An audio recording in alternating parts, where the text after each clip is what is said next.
What is up, YouTube? This is the Working Investor. In this video, I'm going to talk about total return correction on JEPY. We're also going to talk about ULTY total return. A lot of people are very interested in ULTY.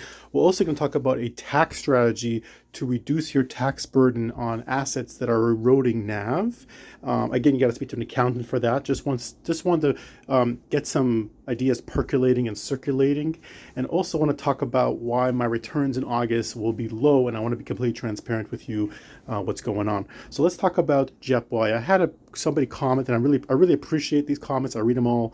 That I mentioned in my previous video that JEPY has a 15% dividend yield return.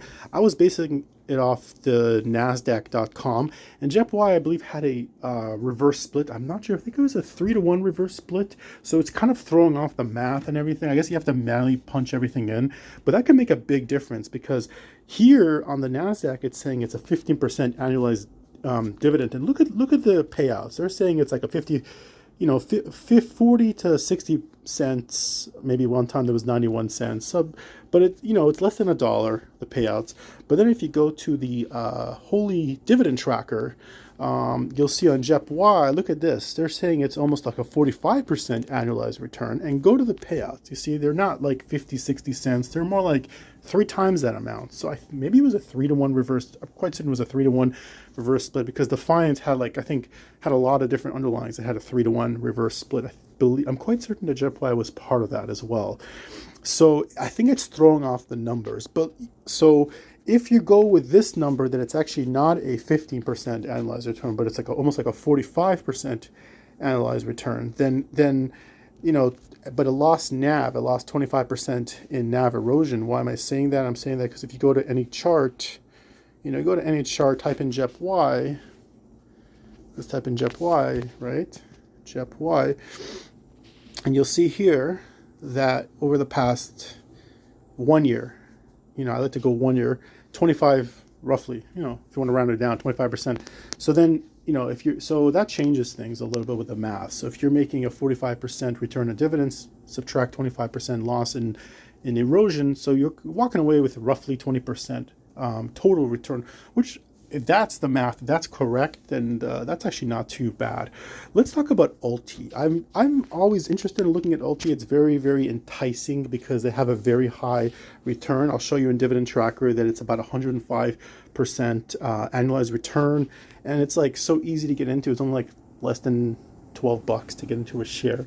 But if you look at the past year, you have to compare, see if you're getting a total return. And I'm looking into it. So here you're getting a 44% total return, but this is not based on a year. This fund opened up listed on February 29, 2024. We're in August. I'm just looking 2 minus 8 is 6. So let's say it's been in around 6 months. And you see it's been dropping down and down, and the market actually has been going up and up and up, and only recently it went down. So even with up market or down market, it just consistently keeps falling and falling and falling. Massive erosion. So if this trend were to continue, if it's down 44% in 6 months, I would say you're down roughly, projected to be down 88% in 12 months. That's horrible to lose 88% of your initial value in NAV erosion. But the question is, are the payouts worth it? Is there payouts enough to, as I mentioned before, it's about 105% projected annualized return. If you go to Dividend Tracker and you go to the little dividends tabs, you'll see here, right over here, it says dividend yield 105%, 0.64, but let's say for even numbers, let's say 105. So now if you're, 105 minus, let's do 105 minus 88% loss in NAV, 105 minus 88% loss in NAV. So you're walking away with a 17% annualized return. The only problem is when you make so much money in the NAV, let's say you made 105% return, you have to pay around 30% roughly. I mean, some people more, some people less. They always say it's good to put away 30% in taxes. So let's say, so you do multiply times 0.7, you're going to keep 0.7.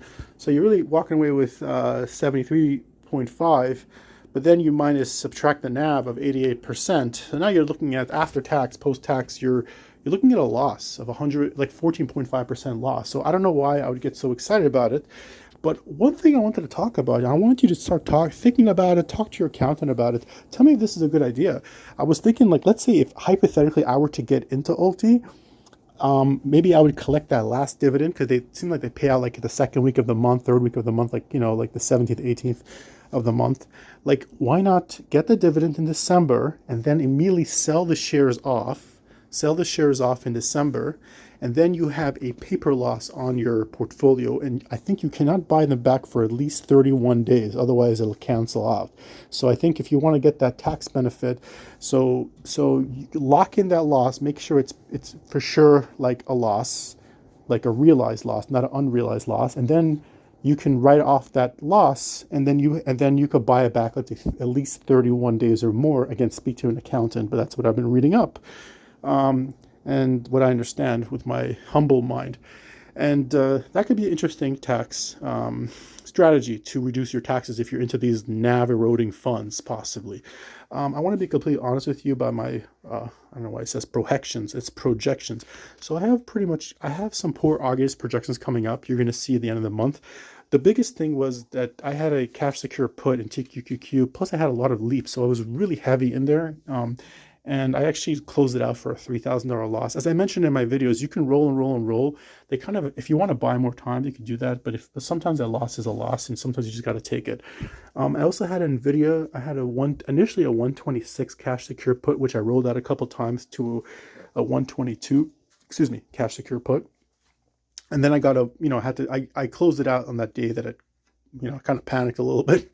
And it was trading around 99, 98 to 100. So 1.5 K loss, but I did make around 13. I think projected to make like $1,500 at least in premium and in dividends, and that's for this month, the month of August. I did double my positions a lot. So these projections that you see here of $2,500, that's more going to be in going forward in September. So this is not, what I mean. Just want to be completely honest with you guys. Anyways, I hope you guys enjoy. I hope you guys are having a spectacular weekend. Stay healthy and wealthy. This is the Working Investor signing out. All the best.